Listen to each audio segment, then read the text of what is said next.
Hey everyone, this is John. Welcome back to another TradingView tutorial. During the earnings season, I like to scan for power earnings gaps every day. In a previous video, I walked through the steps on how to do this using the search range in settings. I recently added a feature to the Power Earnings Gap Screener that allows you to search for power earnings gaps in real time.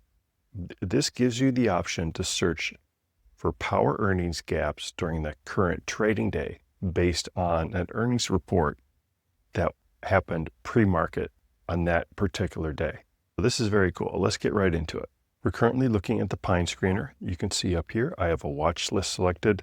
There's 910 symbols that are in that watch list. We have our screener selected right here, the moving average alignment and power earnings gap screener.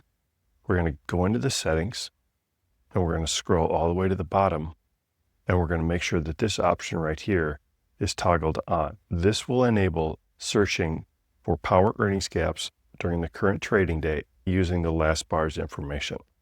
When you turn this on, it will ignore whatever value you have here in the search range. And like every other power earnings gap screen, you can set the search parameters based on your preferences. For example, I like to have a 10% gap up minimum. I like the volume to be up at least 100% over the average. I prefer to require a positive earnings surprise, so I know that the earnings report beat the estimates. I prefer a closing range of 33%, and with that, I know that the price didn't close at the bottom of the range for that particular trading day. Once we hit apply, we can go back here, turn on the power earnings gap to true. We hit the scan button. We can see we have 3 symbols that came back as part of this query.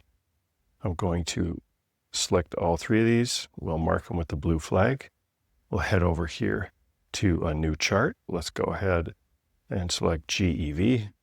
Once we do that, we can see here's our power earnings gap, and that occurred on the current trading day. Let's take a look at one more. This time we'll select TEL, and we can see here's our power earnings gap.